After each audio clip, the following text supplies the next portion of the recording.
Le tableau de commande d'Etlef dispose de 3 afficheurs. Donc le premier ici pour l'électricité, le deuxième pour l'eau et le dernier c'est uniquement une horloge. En bas à gauche, le bouton général de mise en marche du véhicule. Donc à laisser en route dès que vous utilisez le véhicule et à couper bien évidemment donc quand vous avez fini votre séjour.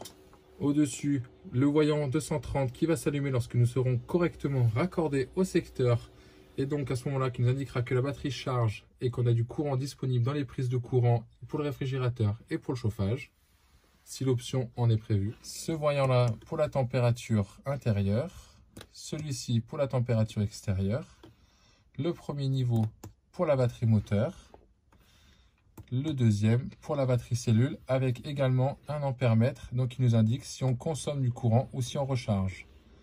Donc là on est sur la colonne moins, donc là en fait on sait qu'on décharge parce qu'il fait un temps gris et le véhicule n'est pas chargé, donc nous sommes en train de décharger la batterie cellule. Lorsque l'on met le moteur en route ou lorsque l'on se branche en 230, ce voyant ici doit monter dans l'autre sens du coup pour nous indiquer qu'on charge. Également lorsqu'il y a la présence de soleil, si notre consommation n'est pas plus importante que ce que le soleil donne. Le niveau de la batterie cellule va s'afficher en rouge lorsque l'on sera sur la fin de jauge, qui nous indiquera qu'il va falloir faire attention à notre consommation et se recharger rapidement. Il faut prévoir à peu près entre 20 et 24 heures de charge pour recharger complètement la batterie cellule. C'est une batterie à décharge lente qui absorbe le courant lentement, donc pour vous le restituer le courant lentement. Il est important donc sur le branchement 230 ou avec le moteur, donc d'avoir cette charge pendant à peu près une vingtaine d'heures, donc avant de partir de bien brancher le véhicule et donc régulièrement selon votre consommation de vous arrêter à l'étape et de brancher le véhicule ou de rouler beaucoup pour recharger complètement cette batterie.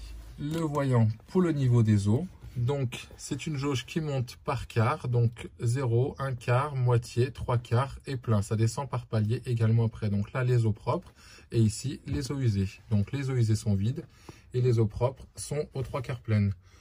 Lorsque l'on sera sur la fin des réservoirs d'eau propre, nous allons avoir un voyant rouge qui va clignoter. Et lorsque les eaux pleines vont être presque pleines également, un voyant rouge qui va clignoter.